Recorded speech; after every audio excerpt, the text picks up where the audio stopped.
The Scottish and the Irish are certainly there.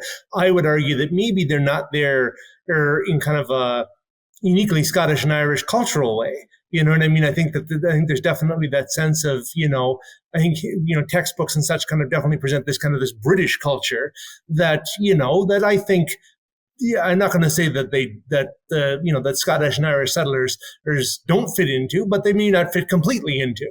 And, what is it to be,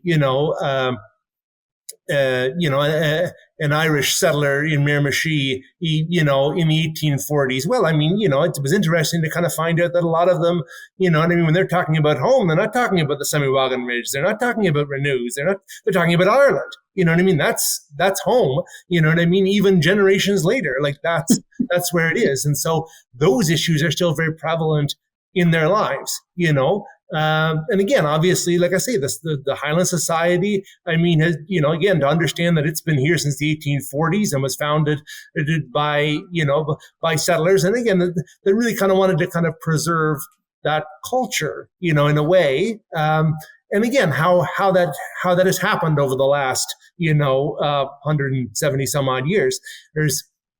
So I think it's really kind of getting at kind of the cultural aspects of it, rather than necessarily kind of the key figures. Because as you say, the key figures are out there: the William Davidsons, the Leonard O'Briens, and whatever. But I find that sometimes it's not so much like, it's not so much that they were like anything they did was particularly Irish or Scottish or whatever. It was, like, okay, well, this person, the Irish history is Leonard O'Brien and George Burchell and whatever because they were of Irish ancestry.